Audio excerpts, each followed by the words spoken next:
He's back. And the crowd go wild.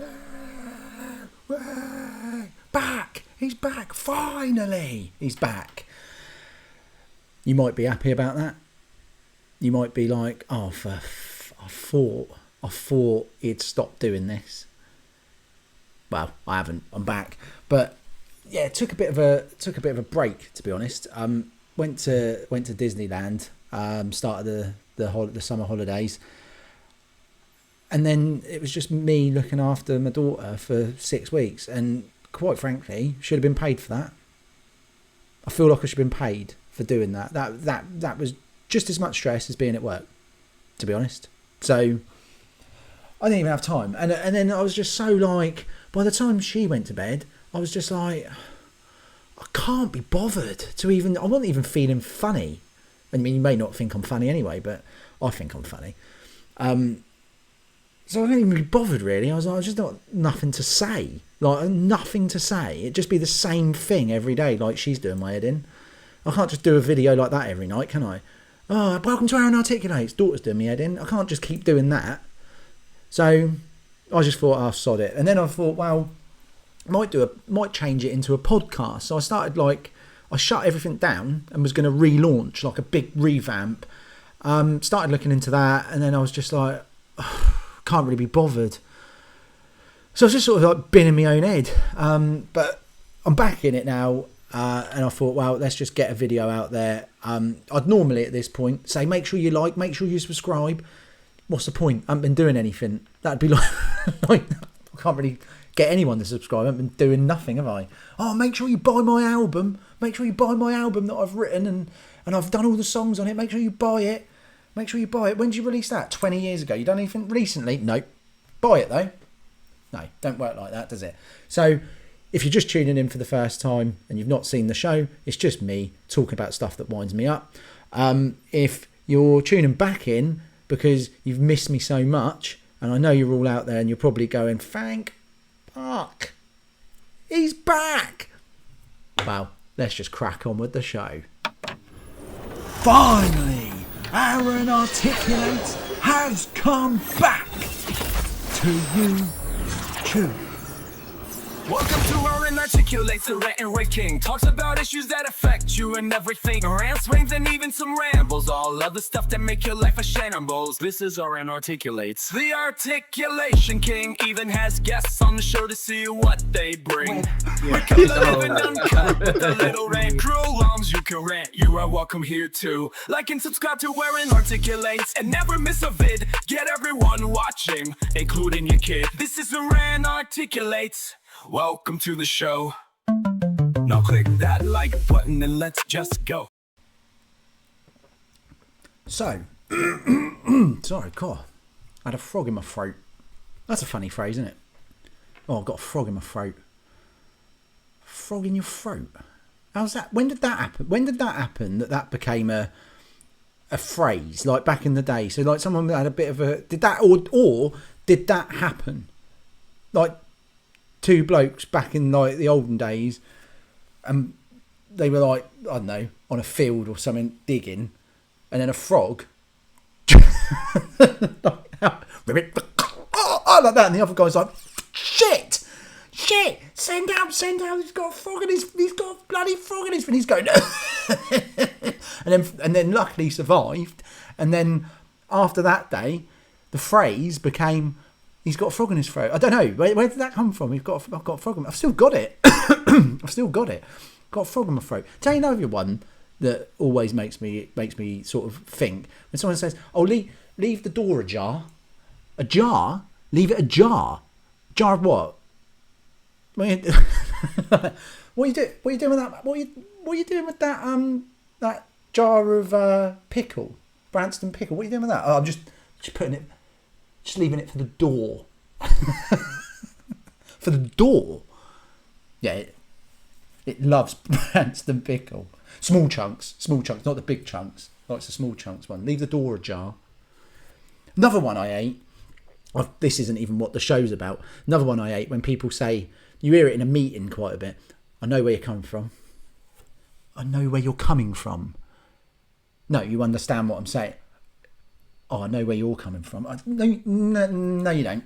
No, you don't. In fact, you don't know where I'm coming from, but where I am coming from involves a shitload of bloody traffic. So, in fact, it's similar, actually, where we're both coming from. You're just coming from a different direction sat in traffic, and I'm coming somewhere else sat in traffic. I know where you're coming from. Oh, I hate all those phrases that get chucked around in a meeting. Oh, I know where you're coming from. Let's think. I think we need to think outside the box. No, just you need to discuss some ideas. We don't need to think outside of a box. We're not in a box. All of those. Just talk bloody normally. Just be realistic. I hate little phrases like that. Think outside the box. No. I'll tell you what. Let's put you in a box, and then I'll just carry on with the meeting, and we'll just talk normally. Right. Anyway, the show tonight.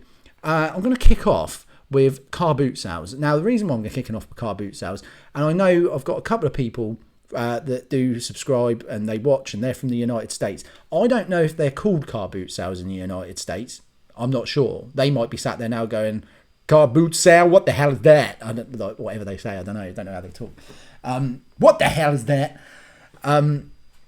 Is it like a yard sale in America? I don't know. But it's essentially where people decide that they're going to have a clear out of all the crap that they don't want in their house. And rather than just throw it away at the tip, like most people do, these people decide that it's actually worth something. So they try and sell it. Now, the addiction is that now I quite like going. One, because I find them bloody hilarious. But two, on the very off chance you do sometimes find something quite good at a car boot sale. Now, this is once, you could go once a week for 5 years and you might find one thing good. But the days you don't go, you're like, could there be something there? And really, what you're relying on, like, as you know, I collect my action figures and stuff. I've bought a few at a car boot sale, and all you're really relying on is someone dying, and then the people that are selling it have no idea what it's worth. So they just sell it for like £5, and it's not worth £5, it's worth 100. But these opportunities don't come up a lot. You are literally waiting for someone to die, and then you're waiting for someone to sell the stuff, and they've got no idea what they're selling. And it doesn't happen a lot. Or you do sometimes just get a good deal. Now, I went during the 6 weeks holiday and I took my daughter. It was just me and her. And I always, if I do go, always make sure I get a burger van burger, because that makes the trip worthwhile. I always think, well, if I find nothing, which is likely, I'll still have a good bloody burger there. So I always go for that. This time round, right, got this, right, brand new this, with labels and everything. It's probably fake, but bloody hell is it a good fake. £20, and that's this season's third United shirt. Got that, £20, brilliant, well worth going. If I hadn't have found this, Jesus Christ, what on earth are people selling? It's a world in itself. You turn up, you park your car, you get out, and there's this, like, all these rows of cars with their boots open, because it's a car boot sale. I'm sort of explaining this in case the American watchers are a bit like, I don't know what he's talking about, man. Because that sounds exactly like them. And then people put their stuff out in front of their cars and you walk around and you can buy stuff. But I would literally have burnt the entire field down just to eliminate all the stuff that was there. It wasn't even worth looking at. Some of the stuff people were selling, and I can't believe people were looking. There's people there buying it. I'm not joking. There's a woman, right, selling it was a vase, right, in the shape of a chicken. Now, that's shit anyway, isn't it? Like, that just, to me, shit. Like, in fact, I don't even know where you'd buy that brand new, because I just don't think they sell that, because you just buy a vase that looks like a proper vase. What? I really want one that's in the shape of a chicken. Or you collect vases of different animal breed. Oh, well, I haven't got a I haven't got a pigeon vase. I need to get one of those. So like, then she's there, and there's this other woman look. She goes, how much for that? And the woman's like, £2.50. I think she said £2.50. I was walking past and I saw the chicken, and I thought, that's shit. And then she's then talking, and I thought, I'm just going to hover around here. So I was just looking through all the other shit that was there, pretending I was interested, whilst I just listened in. She's like, how much you want for that, love? She's like, £2.50. She was like, you got the inside bit to it. She's like, no, I haven't got that. She goes, give you £1.50 for it. You're knocking it down now, chipping her down on it. She took it, £1.50. £1.50. £1.50. Do you know what? I'd have given you a fiver and just smashed it up in front of you. How much are you selling that for, love? £1.50. Right. Here's 20 quid. Give me the chicken. That's what. Think of your chicken. Just watch her. Me just smashing up a glass vase chicken across the Bootsale. But full of crap. I can't believe that people have, one, put it in the back of their car thinking, gonna sell that. And then people have turned up going, I wonder if I might find that chicken vase today. Like, I can't believe it's like, I've done a car boot sale where I've been the person selling. Christ, the stall I was doing, no wonder I sold stuff, because it was bloody worth selling. The rest of it, do you know where I took it? To the tip. But the stuff people still bought was insane. It was me and a mate, right? And he sold he took with him a guitar amplifier, right? And he wanted 20 quid for it, right? We're all stood out there, and then all of a sudden, classic British weather, sun went down, pissed it down with rain. Like, literally torrential rain just went, right? Me and him stood there and was like, well, you ain't selling that now. Like an electric guitar amp, right, that's been in the pissing rain for about 20 minutes. Kid you not, 10 minutes later, a guy comes around, how much do you want for the amp? Like, you know it's been sat in the rain, right? It's literally, you could have literally picked the thing up, done that, and it just pissed water out. Okay, still paid him for it. Me and my mate were like, he's going to get home, plugged in, blow himself up.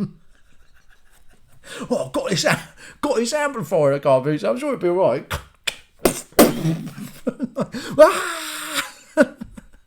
Fucking unbelievable. The people are insane there. And then as well, right, I had a guy, so I was selling, I had some bits from an old computer, and I thought, well, actually, it's still worth a little bit. Like, it was like a graphics card. I wasn't like looking for silly money. I think I said 20 quid, I think, for the graphics. It was still a relatively alright card. Nothing like brilliant, but 20. I was like, yeah, 20 quid for that. Like, not taking anything less. Guy comes over, looks at it. He goes, oh, how much for that graphics card there, mate? I went, 20 quid, mate. He went, you take 2 quid. Sorry, right. Right, I valued the item at 20. I don't know how you think this works, pal. My valuations come in here at 20. You've come in basically 100% discount nearly, haven't you? 2 quid. I was like, no. And then he went, well, I'll give you 2.50. I was like, oh no, I'd rather just keep it. In fact, I'd rather give you 20 quid, right? And then just break it in front of you. Then you give me 2 quid for that. Honestly, they are insane. The people that are there are insane. It's a world in itself. It really is. But I still keep going because, one, I find it funny, and two, you never know. You do sometimes find something. My daughter loves them because there's loads of kids' toys there, and that's probably a big selling point, actually. If you've got kids, you can literally spend a tenner and come back with enough to last them a year. Like, it's phenomenal, the kids' toys that are there. So definitely take some of my advice on that. Go and get your kids' toys there. I mean, don't expect, like, brand new box. Like, don't go there and get them it for Christmas. Like, put some effort in. Like, oh, what'd you get me? Oh, just a a Thomas the Tank Train set, but it's covered in dog hair and shit. Unwrap that on Christmas Day. What's that? Oh, it's just dried shit. But I got it for £5, so brand new, 50. I'll just scrub the shit off. It's fine. Yeah, so yeah, car boot sales, brilliant. But yeah, go with an open mind. My other topic for tonight, I wanted to ask everyone, and please put it in the comments. If you won the lottery, what would you do with the money?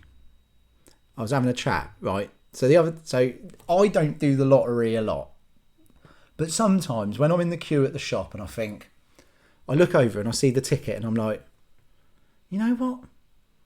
I'm going to do it. And then once I do it, I am convinced, like 1,000%, I'm winning the lottery that night. I'm certain. The moment that she runs that ticket, boop, like that, and I pay the money, I get the ticket, I put it in my wallet, and I'm like, this is the last time I'm going to work, because I'll be in, where am I going? Monte Carlo tomorrow. This time tomorrow, I'll be in Monte Carlo because I'm winning the bloody lottery. And then I check it, like 9, no, 8, no, 24, no, 32. Oh, I got 32. 41, no, 49. No, fucking load of shit. Go again. And then I have to have this like half an hour come down where I'm like, didn't win it, did I? I haven't bloody won it. But like, I wonder what I started talking to a mate at work about it. Like, if I won it, so like, what happened right the other morning was I'd done the lottery on Saturday and then completely forgot to check. And I went into work and he was sat in the room when I got there, and I was like, mate, I did the lottery the weekend. I haven't checked. I could have been wasting my time for the last 3 days. This could have been the massive waste of time ever, biggest waste of time in the world. He was like, well, better check it. So I'd done exactly what I've just literally explained. I think I got one number and then just threw the ticket away. Had I won that, like, we then started saying, imagine if you check that now and you had won it. All 6 numbers. Is it 6 plus the bonus? Or is it 5 plus the bonus? I don't know. But anyway, imagine you checked that at work. So you got into work, you checked it, and you've won it. What'd you do? Because I basically think I'd have just left. Not even said anything. Just walked out, got in my car and drove away. And I would have driven maybe to a... Let's think. Imagine you've won 26 million or something stupid like that. Because a million ain't going to... You'd have to think with a million. A million, you could go mental... But Christ, I'll tell you what could happen with a million, right? So you check it, you go, bloody hell, I won 1 million. Walk out of work, get in your car, piss off, go and get the million. It all goes into your bank.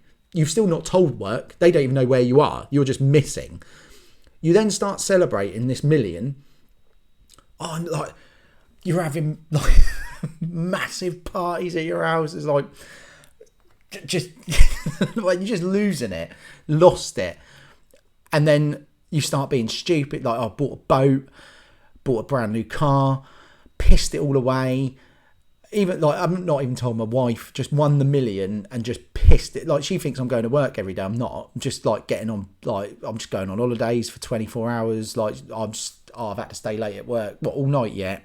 Yeah, I'm abroad. Pissed it all away. For a year, work don't know where I am. And then a year later, you've spunked all the money.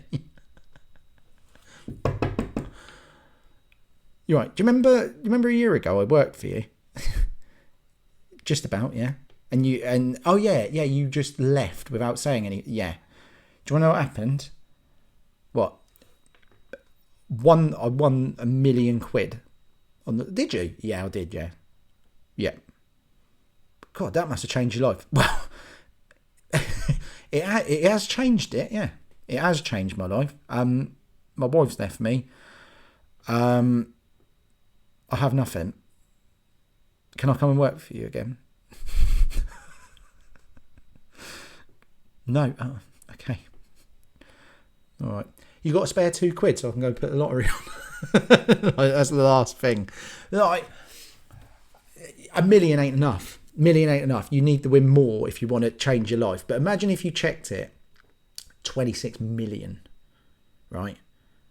Leave work, just walk out, just get in your car, drive away, come home, tell everyone I've won 26 bloody million quid. Wait for it to go in your bank. Think a bit. Think of that. 26 million. You could buy your house out, couldn't you? Literally put enough away that the interest just makes enough and you could still buy loads of shit that you want. And I'd definitely be buying a boat. I'd buy a boat over a car. Definitely buy a boat over a car. Because I don't want to be one of them dickheads that drives around in like a bloody Lamborghini, but around residential roads. So like you have to follow the speed limit anyway, you twat. So like you get that, don't you? People like in a Lambo, like that, but stuck at 30. Like that, you're like, look at this tosser. Or then you get the massive tosser that just... oh, that's that dickhead in the Lamborghini. Like, nah. I'd rather a boat. I'd just get a boat and then I could sail wherever I want around the world, couldn't I? But, yeah, I'm gonna do a lottery again this weekend because I reckon this Saturday's the one. The next Arran Articulates, it'll be me sat on a beach, like 50 bottles of champagne, drank all of them, just like, fuck all of you. Right, it's been a pleasure to be back. I hope you've enjoyed the video. Now I can say, like and subscribe, share it out. I'll be back next week with a brand new episode of Arran Articulates. It's been a pleasure to do this again. Ciao for now. Finally, Arran Articulates has come back to you too. Welcome to Arran Articulates, the rant and rave king. Talks about issues that affect you and everything. Rants, swings, and even some rambles. All of the stuff that make your life a shambles. This is Arran Articulates, the articulation king. Even has guests on the show to see what they bring. We come living uncut with a little rant crew. Longs you can rant, you are welcome here too. Like and subscribe to Arran Articulates and never miss a vid. Get everyone watching, including your kid. This is Arran Articulates. Welcome to the show. Now click that like button and let's just go.